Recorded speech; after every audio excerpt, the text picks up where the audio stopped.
오늘 함께 보실 하나님의 말씀은 예레미야서 42장 20절 말씀입니다. 너희가 나를 너희 하나님 여호와께 보내며 이르기를 우리를 위하여 우리 하나님 여호와께 기도하고 우리 하나님 여호와께서 말씀하신 대로 우리에게 전하라. 우리가 그대로 행하리라 하여 너희 마음을 속였느니라. 아멘. 할렐루야. 오늘도 하나님의 인도하심과 하나님의 돌보심, 하나님의 이끄심이 함께 하시기를 축복합니다. 예레미야서 42장은 예루살렘이 함락됐어요. 예루살렘이 함락된 이후에 그 유다 지역의 이 남은 백성들, 이 포로로 이 고관 귀족들 다 끌려가고 나서 남은 백성들이 예레미야를 향해서 이 중보 기도를 하는 장면과 그에 따른 예레미야의 답변을 담고 있습니다. 이 당시에 예루살렘 성이 함락되어지고요. 이 바벨론에서 그 남은 지역을 다스릴 총독을 세웠습니다.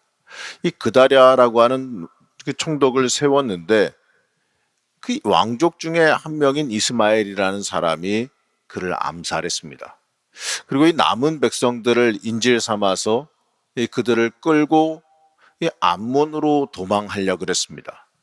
그런데 거기에 저항하는 그 요인안과 각종 군대 장관들이 이스마엘을 추격해서 전쟁을 벌이게 돼요.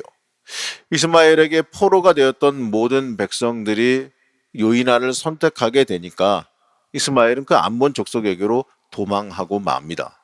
자, 이제 백성들을 이끌게 된 그 요인안은 이 이스마엘이 바벨론이 세운 총독과 군사들을 다 죽였으니 바벨론이 이제 그걸 그냥 놔두지 않을 거라고 생각을 했어요. 바벨론이 틀림없이 보복하기 위한 군사들을 보낼 건데 그렇게 되면은 이 얼마 능력이 없는 자신과 이 남은 그 거민들 전부 다 죽을 수 있다라는 생각이 들었어요.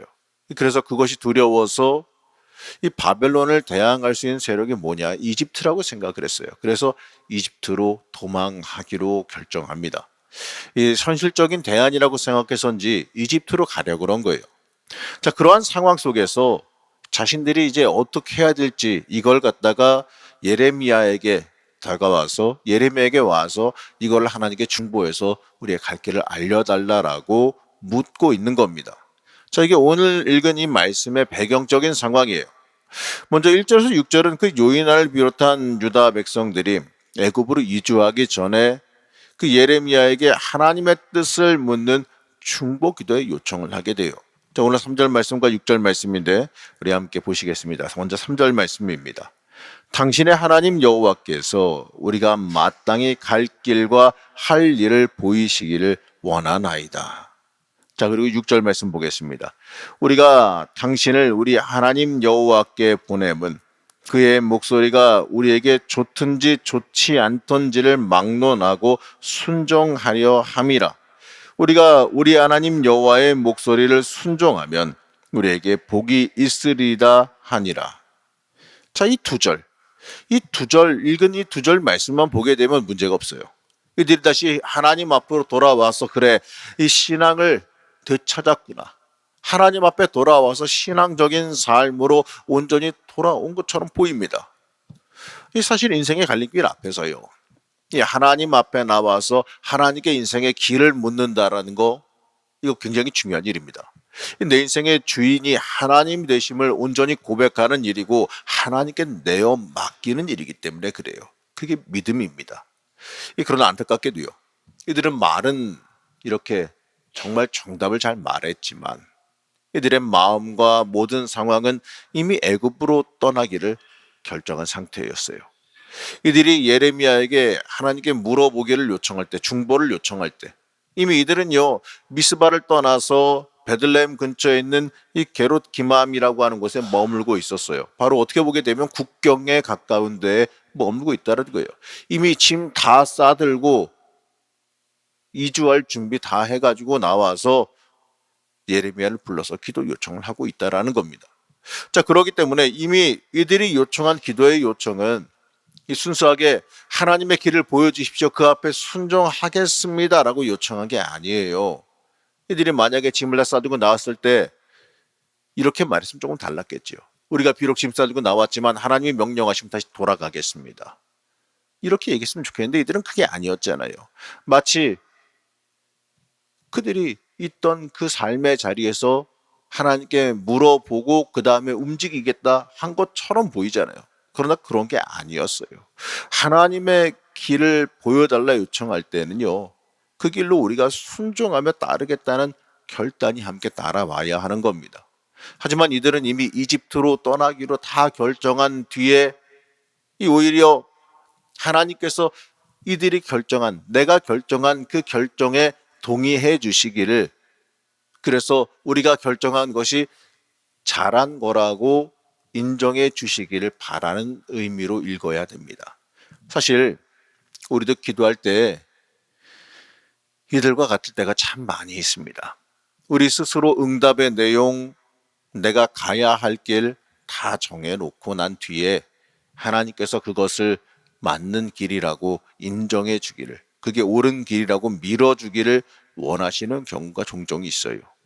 내가 응답 다 정해놓고 하나님은 거기에 순순히 동의해서 그것이 안정적으로 이루어지게 만들어 달라라고 강요를 할 때가 있어요. 어떨 때는 내 멋대로 다 결정해놓고 다 해놓고 나서 하나님 복 주십시오. 하나님께서 이거 인정해 주시고 복 주십시오. 이렇게 하나님께 강요할 때가 있다라는 거죠. 죄송한 이야기지만 이거는 신앙이 아니라 이 불신앙이고 자신의 인생의 길을 내 스스로 결정하겠다라는 교만이 될 수밖에 없는 겁니다. 욕심이 지배하는 결과이자 하나님 무시하는 것밖에 되지 않아요.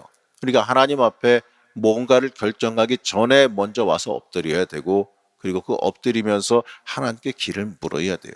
그러면 하나님께서 명확하게 응답하실 때도 물론 있겠지만 대부분 상황을 만들으셔서 기도하는 중에 마음이 그쪽으로 향하게 하신다든지, 아니면 기도하는 중에 하나님께서 그쪽 방향으로 몰아가신다든지 하면서 우리의 갈 길을 인도해 주십니다. 그러면서요, 어떤 방법이든 간에 깨닫게 되죠. 아, 하나님이 이끌어 가시는구나. 하나님이 이러한 마음을 주시는구나. 이러면서 하나님 길에 따라갈 수 있게 되는 겁니다. 내가 다 정해놓고 하나님 이 길이 맞는 길인데 왜 안 도와주십니까? 이렇게 하는 건 신앙이 아니라는 거예요. 좀 전에 읽었던 말씀을 보게 되면 이들이 말하는 건요, 토시 하나 안 틀리고 다 진리는 맞아요. 하나님이 인도하시는 길이 나에게 좋던 안 좋던 그 길이 우리의 복이라고 여기는 거, 이거는 옳은 일 맞습니다.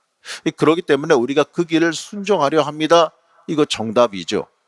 하지만 이들은 실제로요, 하나님의 응답과 상관없이 예레미야가 뭐라고 말하든지 간에 그냥 결국에는 결론적으로 보게 되면 예레미야까지 포로로 잡아서 그냥 이집트로 가고 맙니다. 우리는 출애굽의 은혜를 기억해야 되는데 하나님께서 이 출애굽을 통해서 이스라엘을 구원하셨는데 이제 그 구원의 길을 정반대로 거슬러 올라가려 그래요. 자, 이건요, 이집트의 압제에서 구원하신 하나님의 손길을 거부하는 것과 똑같죠.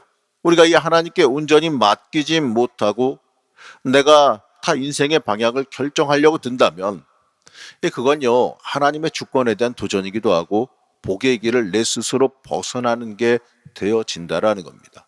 이걸 잊지 말아야 돼요. 우리는 하나님께서 인도하신 길로 가야 됩니다. 내 욕망이 중요한 게 아니라 하나님의 의도와 역사하심이 중요한 거예요. 그게 내 인생의 참된 복임을 잊지 말아야 돼요. 어제 저녁에도 함께 봤죠. 사울이 자기 힘으로, 자기의 능력으로 사람들 잡아주기로 갈 때는 자기의 능력으로 가는 거였지만, 그가 담메색 도상에서 예수님 만나고 나서 담메색으로 들어갈 때는 예수님의 명령으로 들어가게 되고, 또 자기의 의지가 아니라 사람들에게 이끌려서 그곳에서 하나님께서 내가 너에게 길을 보여주시겠다, 너를 네가 해야 할 일을 알려줄 사람을 만나게 하시겠다라는 음성을 듣고 사람들 손에 끌려 들어가게 됩니다. 결론적으로요, 담메색에 도착한 건 똑같았어요. 그러나 두 개의 길은 다르죠. 자기 멋대로 갔던 길, 자기 의대로 가는 길, 자기 생각대로 가는 길은 주님과 반대되는 길이었고, 주님의 교회를 깨트리고 사람들을 나쁘게 만드는 길이었다면, 하나님의 손에 이끌려서 들어갔던 그 길은 하나님께 쓰임 받는 길이고 사람 살리는 길이고, 또 사도 바울이 하나님 앞에 온전히 순종하며 또 자신을 드리며 쓰임 받는 놀라운 복음의 역사를 행하게 되는 길이었다는 겁니다. 여러분, 마찬가지예요. 우리 인생도요. 내가 하나님의 손에 이끌려 가느냐 내 멋대로 가느냐, 결론이 비슷해 보일지라도요, 그 나오는 열매가 달라요. 여러분, 그렇기 때문에 우리는 하나님의 손에 이끌려 가는 게 우리의 인생의 진짜 복임을 잊지 말고 하나님 앞에 온전히 길을 묻고 살아갈 수 있어야 됩니다. 그럴 때 하나님께서 열매 맺는 길로, 더 큰 복이 있는 길로 우리를 인도하실 줄로 믿습니다. 이제 7절부터 22절까지는 이제 이어지는 예레미야를 통한 하나님의 응답이 나오는데 두 가지로 나와요. 먼저 7절에서 12절의 내용은 긍정적인 내용입니다. 바로 유다의 남은 자들이 이집트로 도피하지 않고 서약한 내용처럼 순종하여 유다 땅에 머물고 하나님의 뜻을 따르면 복을 주시겠다는 겁니다. 10절에서 11절 말씀인데 우리 함께 보시겠습니다. 너희가 이 땅에 눌러 앉아 산다면 내가 너희를 세우고 헐지 아니하며 너희를 심고 뽑지 아니하리니 이는 내가 너희에게 내린 재난에 대하여 뜻을 돌이킴이라. 여호와의 말씀이니라. 너희가 두려워하는 바벨론의 왕을 겁내지 말라. 내가 너희와 함께 있어 너희를 구원하며 그의 손에서 너희를 건지리니 두려워하지 말라. 자, 이처럼 하나님께서 이렇게 약속하세요. 이미 심판은 바벨론을 통해서 이스라엘이 멸망했으니, 이루어졌으니 이제 더 이상 처벌하지 않고 세우고 심어서 새로운 삶을 주시겠다, 이렇게 약속하죠. 여러분, 하나님은요, 망하게 하는 목적이 아니라 세우고 심는 게 목적이에요. 살리는 게 목적이에요. 이제 남아서 바벨론의 지배를 받는 것, 바로 그것이 하나님의 심판을 수용하는 것이고, 이집트로 도피해 이 바벨론의 지배를 피하는 것은 하나님의 심판받기를 거부하는 거라는 거죠. 하나님께서 주시는 대로 남아서 그들이 순전히 하나님의 그 약속된 기한을 받아들인다면, 그 심판을 받아들인다면 하나님은 영원한 멸망으로부터 너희가 건짐받고 회복될 거다라고 약속하십니다. 여러분, 하나님께서 여기서 깨달아야 되는 게 뭐냐? 심으시면 바로 열매가 맺히는 게 아니에요. 우리도 농작물을 심으면 어떻습니까? 자라는 기간이 있잖아요. 그 자라는 기간이 지나야 열매가 맺히는 거거든요. 여기도 마찬가지로요. 하나님께서 이들을 위해서, 축복을 위해서 심으셨다면 어떻게 됩니까?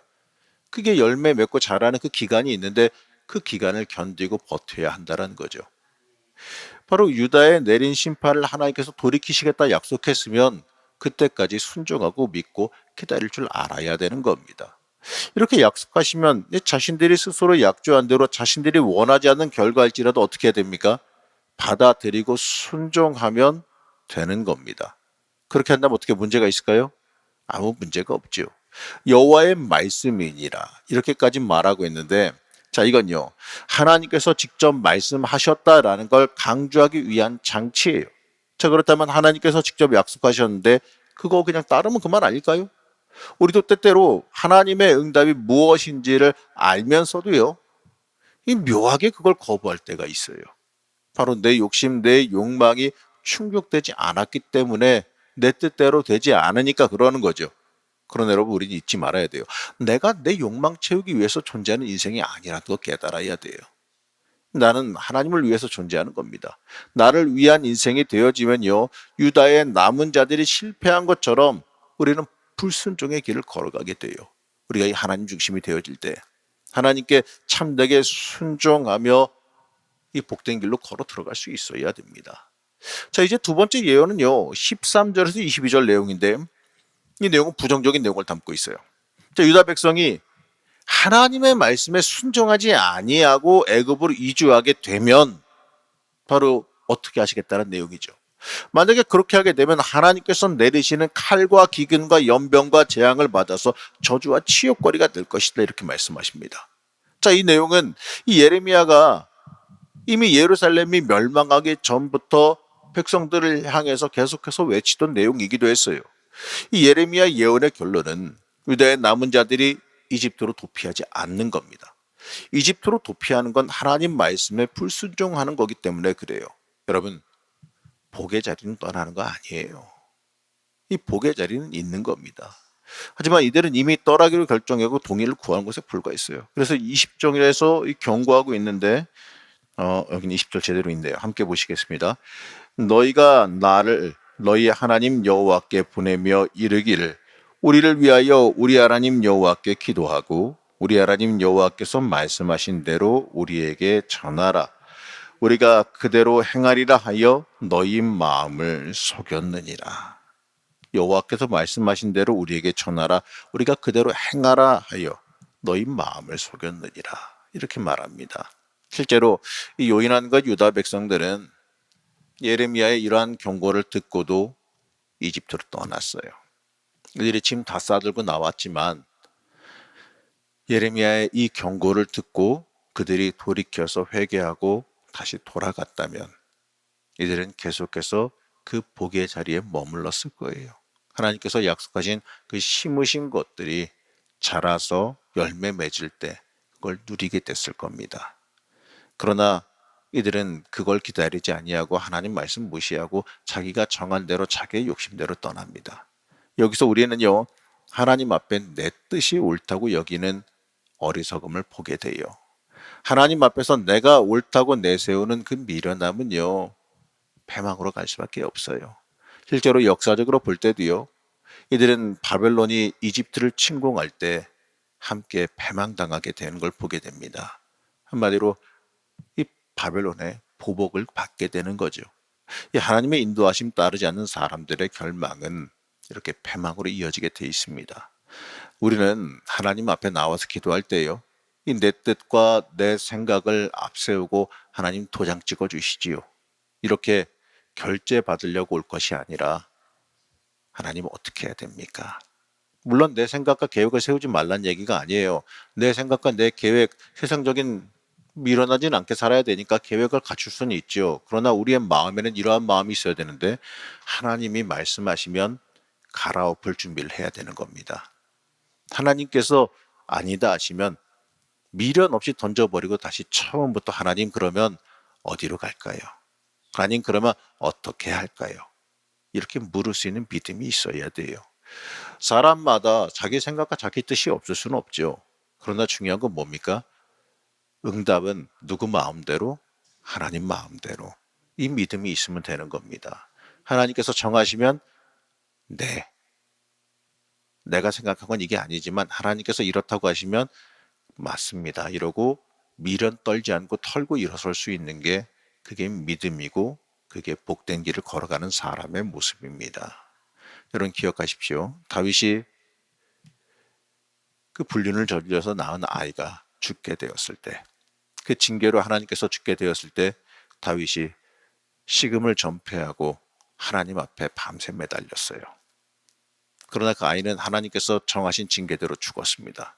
그러자 신하들이 그걸 보고 걱정을 했어요. 왕이 저렇게까지 슬퍼하는데, 저렇게까지 하나님 앞에 매달리는데 응답받지 않음을 그가 알면 혹시라도 몸을 상하게 하거나 또 아니면 실망하여 난리를 부리거나 이럴까 겁이 났어요. 그래서 머뭇거리고 있으니까 다윗이 이 눈치가 백단이라서 그런지 바로 알아듣고 아이가 죽었느냐 물어봅니다. 그러니까 이제 신하들은 걱정하지요. 그러나 다윗은 그 얘기를 듣자마자 하나님 앞에 땡깡 부리던 거 멈추고 씻고 하나님 앞에 경배하고 밥 먹고 그냥 일상으로 돌아갔어요. 신하들이 의아해서 물어봅니다. 그러니까 다윗이 대답해요. 내가 애가 살았을 때는 하나님께서 혹시나 뜻을 돌이킬까 하여 매달렸지만 그 아이가 하나님의 뜻대로 갔으면 그러면 하나님의 뜻은 옳으니 그 앞에 나는 그냥 그대로 일어서서 순종하며 따라가면 된다라는 거예요. 여러분 이게 믿음입니다. 우리도 마찬가지로요. 우리 인생 하나님 앞에 놓고 기도할 수 있습니다. 소원의 제목 놓고 기도할 수 있어요. 하지 말라는 거 아니에요. 하나님 난 이거 이렇게 하고 싶은데 하나님 맞습니까? 물어볼 수 있습니다. 중요한 건 뭐냐? 하나님께서 응답하시면 뒤도 안 돌아보고 따라가는 게 그게 순종이라는 겁니다. 다 준비해서 나올 수 있어요. 이들이 이집트로 가는 게 옳다고 생각해서 짐 싸들고 나올 수 있어요. 그리고 그래도 하나님 또 물어보자고 예레미야 데리고 와서 물어볼 수 있어요. 뭐 순서가 늦긴 했고 순서가 바뀌긴 했지만 그래도 하나님 앞에 물어보려고 하는 거 잘하는 겁니다. 그런데 중요한 건 뭐냐? 내 생각과 내 뜻과 내가 준비한 것과 다르게 응답이 나왔잖아요. 그럼 어떻게 해야 됩니까? 그러면은 하나님 우리가 너무 성급했습니다. 우리가 불순종했습니다. 회개하고 다시 돌아가면 돼요. 그러면 이들은 복받았을 겁니다. 그러나 그러하지 못하고 자신의 고집대로 하나님의 응답이 임하든 말든 나는 내 뜻대로 내 길로 간다. 이러고 갔으니 결국에는 그들이 패망할 수밖에 없고 멸망할 수밖에 없는 겁니다. 여러분 그렇기 때문에 우리가 하나님의 인도하심과 하나님의 이끄심에 철저히 순종하며 따라갈 수 있어야 돼요. 하나님이 인도하시면 그 길이 옳습니다. 하나님이 복 주시면 그 길로 따라가야 돼요. 하나님께서 여기다 하면 그 길로 갈 줄 알아야 되는 겁니다. 그게 우리가 이 땅에서 하나님께서 주시는 복을 받아 누리며 합격받으며 살아가는 길이라는 겁니다. 여러분 오늘도 기도하실 때 하나님 앞에 철저히 순종하겠다는 결단하시길 축복합니다. 그게 때때로 내 뜻과 다를지라도 내 유익과 어떤 경우엔 다를지라도요. 하나님 말씀 앞에 순종하겠다는 결단으로 기도하세요. 그렇게 되면요. 하나님께서 심으시고 열매 맺게 해주시고 또 그걸 통하여서 누리게 해주시는 은혜도 있을 줄로 믿습니다.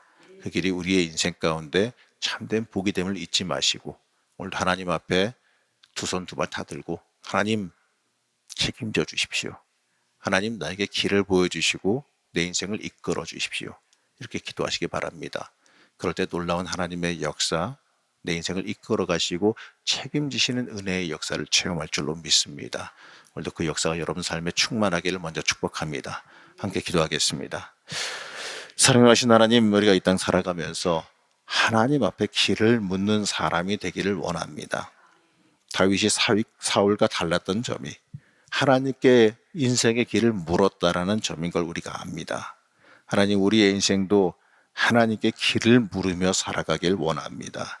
그리고 하나님께서 인도하시는 그 길에 순종하며 따르겠다는 결단이 있게 허락하여 주시옵소서. 우리가 그러한 결단으로 하나님 앞에 나올 때 하나님께서 우리의 삶 가운데 주시는 놀라운 복과 은혜가 있는 줄로 믿습니다.